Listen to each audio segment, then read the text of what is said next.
la gente nueva que no conoce lo que fue la lucha que se dio, ¿verdad?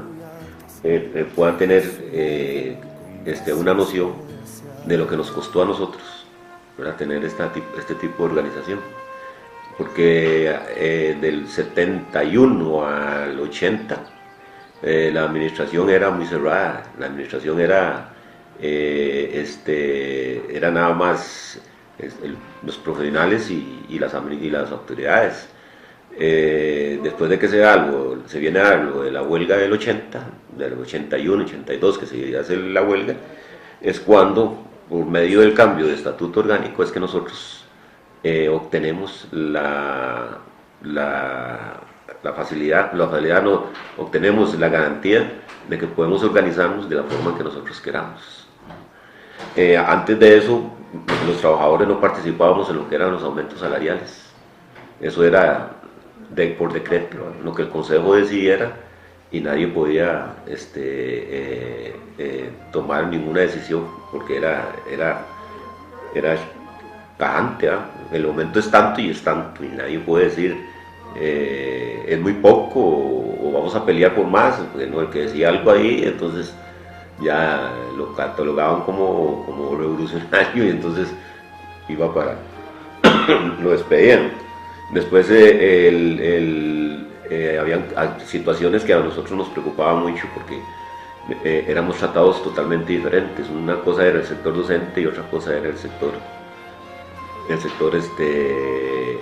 administrativo, e inclusive hacían una diferencia entre lo que era el sector docente, el sector administrativo y el sector estudiantil.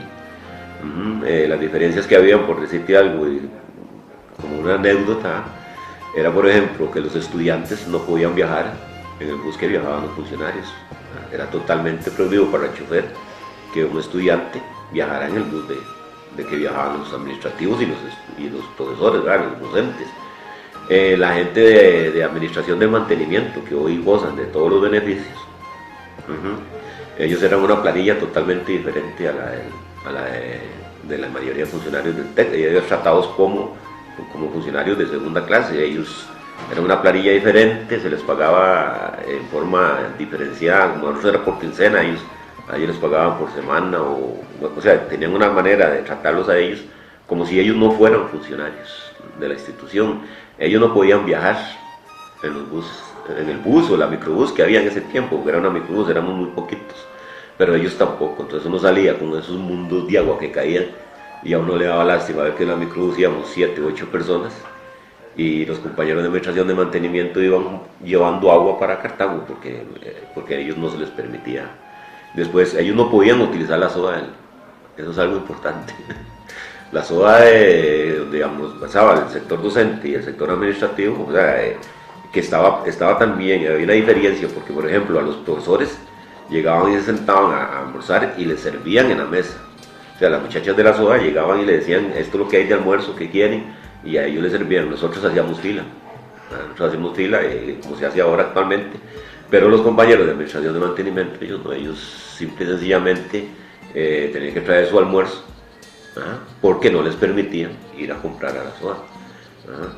Entonces son situaciones que se daban anteriormente, que una vez que viene a darse el nuevo estatuto, con la gran participación, y eso nadie le va a quitar nunca nada al sector estudiantil, que ellos fueron los que dieron la lucha, ellos fueron los que verdaderamente revolucionaron la institución y vieron las injusticias que había, y entonces ellos se plantaron. Y entonces fue cuando vino la huelga, donde hubo la intervención de la Asamblea Legislativa, que la Asamblea Legislativa intervino porque la huelga ya se había hecho bastante larga y no había ninguna resolución, y entonces la Asamblea Legislativa determina que se tiene que crear una comisión que crea un nuevo estatuto orgánico donde todas las situaciones que se están presentando y a todas las cosas que los sectores están solicitando que se cambien, se tomen en cuenta. Entonces se nombra una comisión, claro, ya es diferente, ¿verdad? La comisión está conformada por todos los sectores. El sector administrativo tiene un representante nada más en esa comisión, si no me acuerdo, creo que era solo un representante, que era Mario Castillo.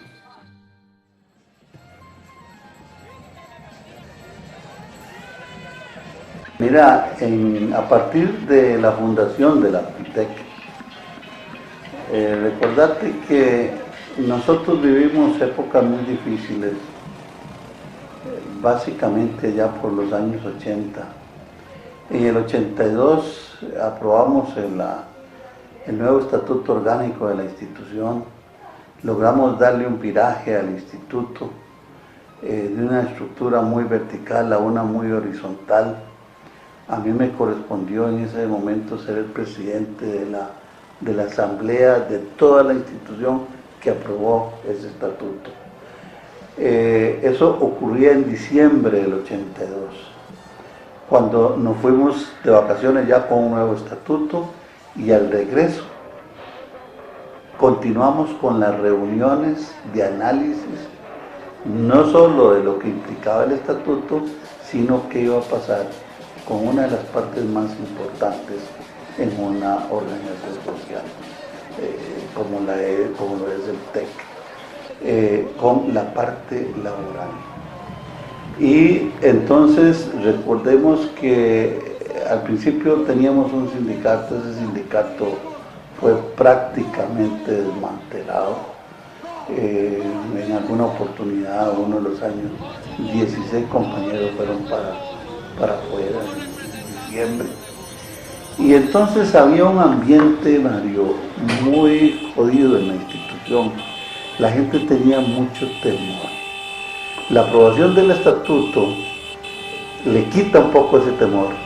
Y entonces eso permitió que nosotros comenzáramos a hablar de la organización de los trabajadores a partir ya de ese enero del 83. Y al final, no recuerdo si fue exactamente en el 83, nosotros convocamos a una asamblea de trabajadores para hacer una organización, y habíamos pensado que no deberíamos llamarla sindicato, pero sin quitarle la naturaleza de sindicato. Y entonces constituimos nos recurrimos a la figura de asociación que el Ministerio de Trabajo había previsto, vía código de trabajo. Y entonces convocamos a la constitución de la Asociación de Funcionarios del Instituto Tecnológico de Costa Rica. Por eso, Mario, a nosotros nos llegó en ese enero, nos llegaron 144 compañeros y compañeras a esa asamblea. Ahí se nombró el primer comité ejecutivo de la FITEC, siendo desde luego en su esencia un sindicato. Pues estábamos amparados además a toda la legislación del Código de Trabajo. Nosotros podíamos establecer una convención colectiva en el TEC. Y ahí fue donde nació, de una vez ahí ese mismo día creamos una comisión encargada de formular el borrador al comité ejecutivo de la primera convención colectiva de trabajo del TEC. Y efectivamente que lo hicimos. Fue un trabajo muy arduo donde participó mucha gente. Había un entusiasmo en los trabajadores increíblemente grande de participar en todo lo que hacía la FITEC, qué sé yo. Nosotros trabajamos muy fuertemente, tal vez un año y medio, en elaborar el documento que le presentaríamos a las autoridades.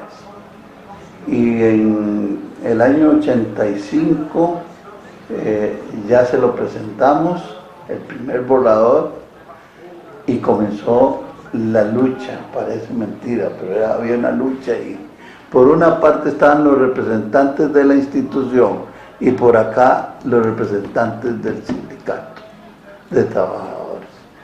Y cada una de las partes con su posición.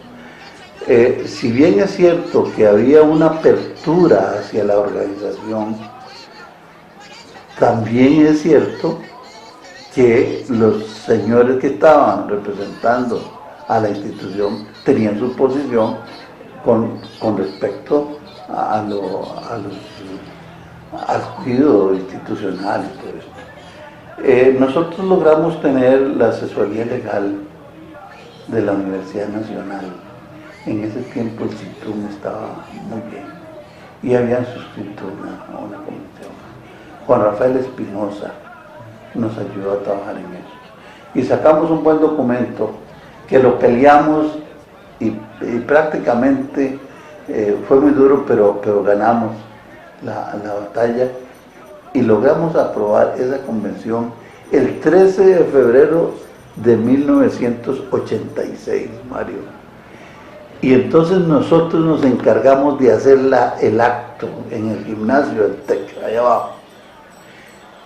Y entonces invitamos en ese tiempo Danilo Jiménez Veiga era el ministro de la presidencia. Jiménez Veiga, hay que recordar que estuvo en las luchas de los 1 de mayo y todo eso, porque era funcionario de la OIT y tenía estaba permeado hacia los trabajadores, qué sé yo. Entonces lo invitamos porque nosotros necesitábamos el pase de parte del gobierno del país. Invitamos también al ministro de Trabajo, que en ese tiempo era León Villalobos. Y fíjate que con tanta suerte que los dos llegaron.